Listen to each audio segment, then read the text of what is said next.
Your 3 p.m. crash is not a discipline problem, it's a chemistry problem, and we can fix it. I used to hit 3 p.m. and feel like a failure.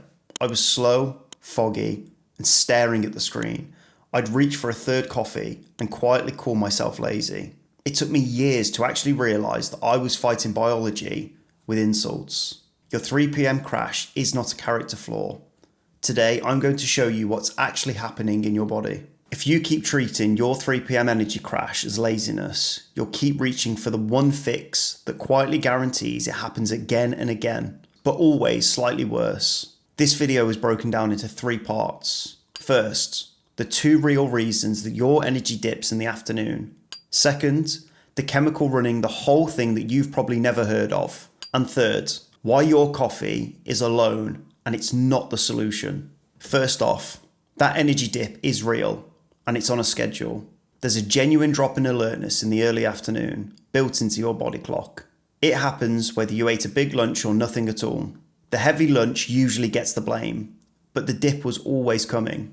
When you layer a second rhythm on top, your attention naturally rises and falls in waves, roughly 90 minutes long and all day. By mid-afternoon, you've ridden several of those waves and you're sat in a trough you've stopped respecting.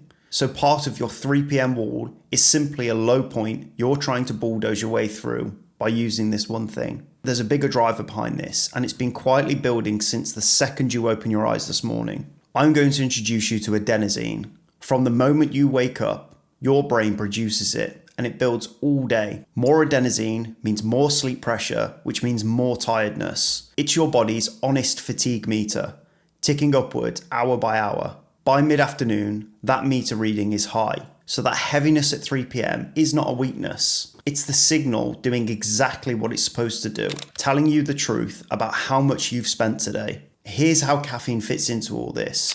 This is the bit that reframes absolutely everything. Caffeine does not create energy. There is no energy in the substance. It works by blocking the adenosine receptors, so your brain temporarily stops reading the fatigue meter. The tiredness hasn't gone anywhere, but the adenosine is still there. It still rises and it's still piling up behind the blockade. But here's the catch. When the caffeine clears, all that built up adenosine floods back onto receptors that are suddenly free, all at once. That's the crash after the crash.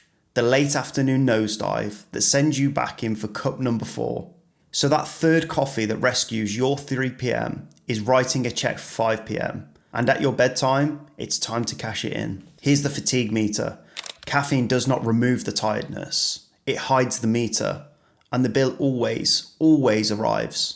Next, I want to show you who profits from you never learning any of this. Because once you see the incentive, you'll never look at an energy drink the same way again. Subscribe so that you don't miss it. Watch this video next if you want to learn more about how energy drink companies don't want you rested. It's not a conspiracy.